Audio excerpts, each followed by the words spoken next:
Hello everyone, I am Bindu Chaudhary. Welcome to my channel point educator. और यहाँ हम बात करते हैं point to point topics for exams.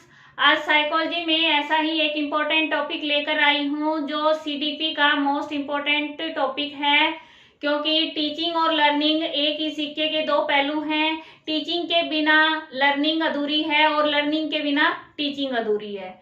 ठीक है, तो आज हम करेंगे लर्निंग। लर्निंग क्या होता है? अधिगम, सीखना। हिंदी इसके सीखना भी कहते हैं और अधिगम भी कहते हैं। मेनली इसका सामान्य अर्थ क्या लिया जाता है कि व्यवहार में होने वाला परिवर्तन है वो है अधिगम। लेकिन ये इसकी पूरी डेफिनेशन नहीं है, क्योंकि व्यवहार में जो परिवर्तन है वो सभी उसमें अधिगम में शामिल नहीं होते। अब इसकी फिर डेफिनेशन क्या होगी? किसे कहेंगे हम? अनुभव तथा अभ्यास। अनुभव और अभ्यास के आधार पर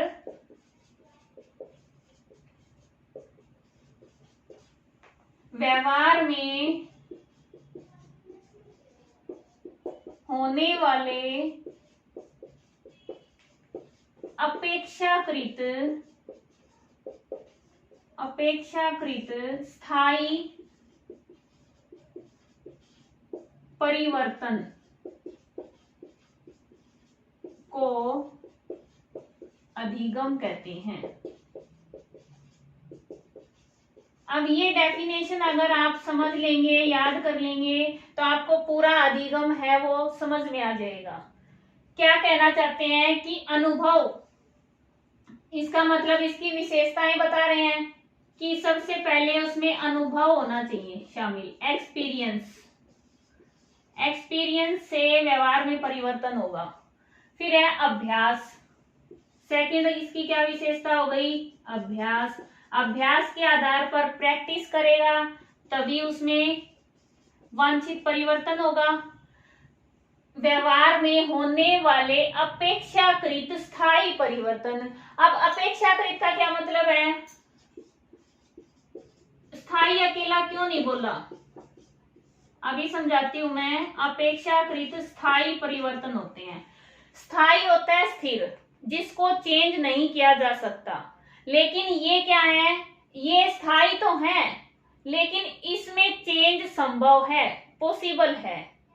और ज्यादा अधिगम होगा उस फील्ड में, और ज्यादा सीखते जाएंगे तो जो पीछे का जो चेंज हुआ है, परिवर्तन हुआ है व्यवहार में, उसमें और भी परिवर्तन हो सकता है। इसलिए ये अपेक्षाकृत स्थायी है। क्लियर? अब इसके बाद अगला है हमारे पास एक निश्चित क्रम होता है इसमें। ठीक है, निश्चित क्रम होता है अधिगम में। कैसे? अब हम टीचिंग से बात कर रहे हैं, टीचिंग रिलेटेड टॉपिक है हमारा, तो क्लास से बात कर लेते हैं। कक्षा में विद्यार्थी हैं, किसी भी स्टैंडर्ड के हैं, वो फर्स्ट के हैं या 12th के, इससे कोई फर्क नहीं पड़ रहा। हम टॉपिक को समझ रहे हैं कि एक क्लास में आप गए, आप टीचर हैं, आपको कुछ नया याद करवाना है, नया सिखाना है, कोई लेसन है। सबसे पहले क्या करेंगे? पूर्व ज्ञान। बच्चों को जो पूर्व ज्ञान है वो है उनके पास। अब दोबारा आप क्या करेंगे? उनको बच्चों को क्या करेंगे? नया जो ज्ञान है, नया शब्द सूची, नई शब्द सूची दे दी। उनको शब्दार्थ याद कराने, आपको नई शब्द सूची उनको दे दी। अब बच्चे क्या करेंगे? उसे सीखेंगे, याद करेंगे। ठीक है, इसमें उनको यानी वो करेंगे अपने आप याद करना, सीखना। अब इसके बाद पुनः स्मरण करेंगे। कब करेंगे? जब आप उससे पूछोगे, सुनोगे, तब वो जो उन्होंने जैसा भी उन्होंने रिवाइज किया है, अपने जो दिमाग में नया ज्ञान संचित किया है, उसका पुनः स्मरण करेंगे, रिकॉल करेंगे। अब आप वो क्या करेंगे? जो नया ज्ञान है, नए ज्ञान को पूर्व ज्ञान से तुलना करेंगे, तभी तो आपको पता चलेगा। अगर नया ज्ञान पूर्व ज्ञान से अधिक है, इसका मतलब क्या? अधिगम हो गया है। बच्चे ने सुना दिया है याद करके तो उसको नया ज्ञान मिल गया, इसलिए अधिगम हो गया। अगर वो नहीं कर पाया तो वो वही पूर्व ज्ञान पे है। तो एक क्रम होता है निश्चित, ठीक है। इसके बाद नेक्स्ट एक होता है इसमें परफॉर्मेंस, निष्पादन। कई बार निष्पादन और इसको एक मान लिया जाता है। निष्पादन अलग क्रिया है और जो हमारी अधिगम है, लर्निंग है, ये अलग है। कैसे है? एक पोयम याद करनी दी बच्चे को, बच्चे ने पोयम याद कर ली, कविता याद कर ली, उसने अधिगम कर लिया, लेकिन अब वो आपके सामने सुनाएगा तो उसकी परफॉर्मेंस है, निष्पादन है। अब मैंने ज्ञान लिया है, पढ़ा है, वो मेरा अधिगम है, लेकिन मैं आपके सामने व्यक्त कर रही हूं, आपको बता रही हूं, ये क्या है? निष्पादन है। तो जरूरी नहीं कि अधिगम होगा तो निष्पादन भी अच्छा ही होगा। ये इससे क्या होता है, अधिगम के बाद निष्पादन होता है, लेकिन एक समान नहीं होते, अलग अलग प्रोसेस हैं। ये हो गई इसकी मेन प्रकृति बोलो, नेचर बोलो या विशेषताएं बोलो, ठीक है, कि इसकी डेफिनेशन इनके ऊपर निर्धारित है। अब बात आ गई कि सभी परिवर्तन अधिगम क्यों नहीं होते। अब जैसे नशीली दवाओं का सेवन करते हैं, उनसे कुछ देर के लिए फिजिकल चेंज आ जाते हैं, जैसे ही नशा उतरा वो चेंज भी गायब। और आप पढ़ रहे हैं, आपको थोड़ी थकान महसूस हो रही है, आप उब गए हैं, आप अब नहीं पढ़ना चाहते, आपने पढ़ना बंद कर दिया, तो वो भी परिवर्तन है। जो व्यवहार आप कर रहे थे उसमें परिवर्तन हो गया, लेकिन वो स्थायी नहीं है। इसलिए सभी परिवर्तन क्या है? अधिगम नहीं होते। अधिगम के लिए उसमें अनुभव, अभ्यास, अपेक्षाकृत स्थायीपन होना जरूरी होता है।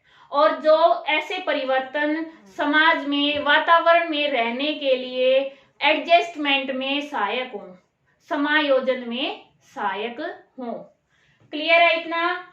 इसके बाद मेथड होते हैं, टेक्निक होती है कि हम लर्निंग अच्छे से कर पाएं, बच्चों को क्लास में अच्छे से काम करवा पाएं, अधिगम अच्छे से हो, उसकी कुछ विधियां होती हैं। वैसे तो काफी सारी विधियां हैं, लेकिन प्रमुख रूप से 3 विधियां, ठीक है, 3 मेथड्स होते हैं। फर्स्ट है हमारी messed and spaced method. Hindi में कहेंगे इसे मैस्ड यानी मिला हुआ, पूरा उसको एक साथ करेंगे अविराम, अविराम बिना रुके, और ये हो गई विराम, स्पेस देकर बीच में विराम, ठीक है, विधि। दूसरी है हमारे पास पूर्ण एवं अंश विधि। इंग्लिश में क्या कहेंगे? पूर्ण को कहते हैं होल और अंश को क्या कहेंगे? पार्ट।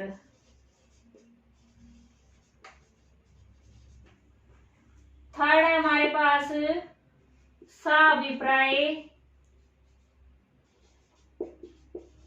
साभिप्राय सीखना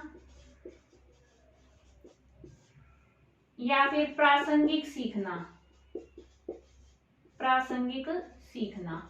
और इंग्लिश में क्या कहेंगे इन्हें? प्रासंगिक होता है इंसिडेंटल लर्निंग और साभिप्राय होता है इंटेंशनल लर्निंग। अब इनके नाम से स्पष्ट हो रहा है, फिर भी मैं आपको बता देती हूँ थोड़ा थोड़ा। अविराम यानी बिना रुके, विराम रुक रुक कर। कोई लेसन याद करना है, पाठ याद करना है, तो हम या तो उसको एक साथ ही पूरा पढ़ लेंगे या फिर उसको थोड़े थोड़े देर बाद पढ़ लेंगे। आधा घंटा पढ़ा, फिर थोड़ा सा आराम कर लिया, उसके बाद फिर से पढ़ने लग गए, फिर आराम कर लिया, फिर पढ़ने लग गए। इस तरह से पढ़ सकते हैं। और ये कहाँ यूजफुल होती है, साथ साथ ये भी बता देती हूँ। जो विराम विधि है, ये अविराम विधि से अधिक प्रभावी मानी जाती है। कारण क्या है? कहां पर मानी जाती है? जहां लंबा लेसन है वो लॉन्ग है, ठीक है, पाठ की लंबाई है वो अधिक है और पाठ है वो जटिल है, कठिन है। और जहां पर तार्किक क्रम नहीं होता, लॉजिकल क्रम नहीं होता, एक दूसरे से जुड़ी हुई बातें नहीं होती, उसको हम विराम विधि से आराम से कर सकते हैं, ताकि हमें बीच में आराम मिले। उसमें हम जो हमने सीखा है माइंड में जो इकट्ठा हुआ है ब्रेन में, उसको रिवाइज करने का टाइम मिल जाए, वो अच्छे से अपनी जगह ले ले, ठीक है। इस तरह से याद करेंगे कि विराम में वो जो याद किया है वो पक्का हो जाएगा। और अविराम क्या है? लगातार कर रहे हैं। अगर कोई छोटी पोयम है या फिर कोई ऐसा लेसन है जो एक दूसरे से रिलेटेड, जैसे मैथ्स में करने हो, मैथ्स में कोई फार्मूला है, उससे रिलेटेड क्वेश्चन है और उसके आधार पे दूसरा फार्मूला है, तो उसको एक साथ करना अच्छा रहता है ताकि हमें कंसेप्ट क्लियर हो जाए, ठीक है। और छोटे बच्चों में विराम विधि अधिक प्रभावी होती है। फिर है पूर्ण एवं अंश विधि।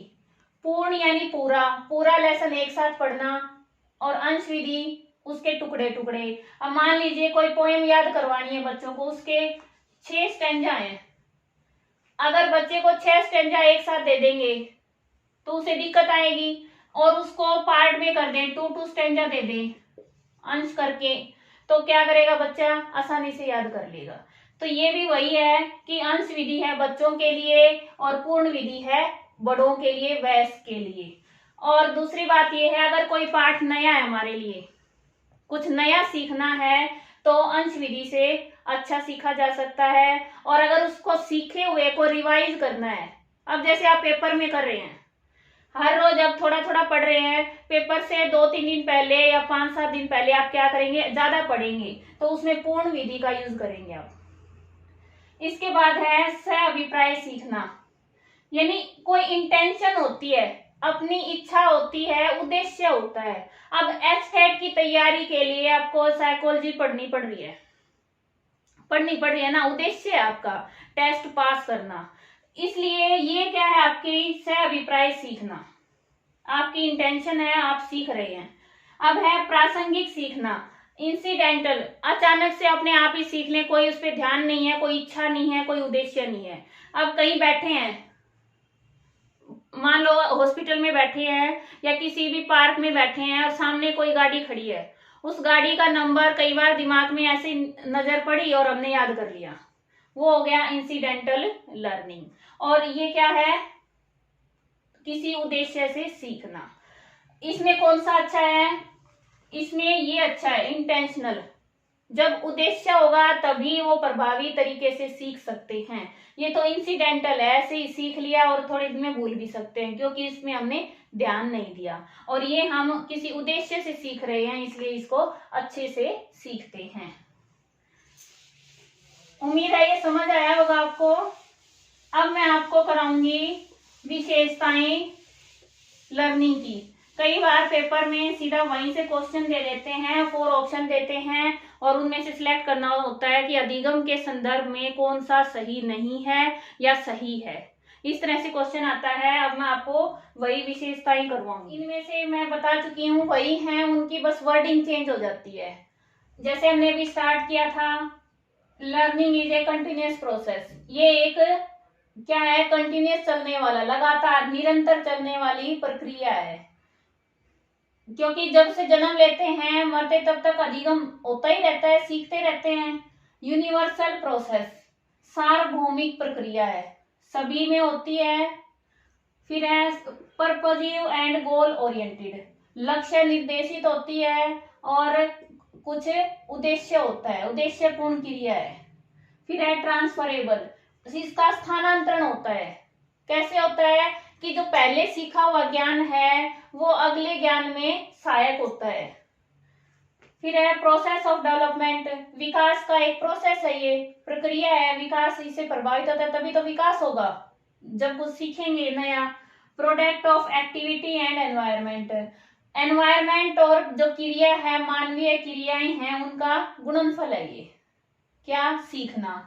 फिर है न्यू ऑर्गेनाइजेशन ऑफ एक्सपीरियंस, हमारे अनुभव का नया संगठन होता रहता है।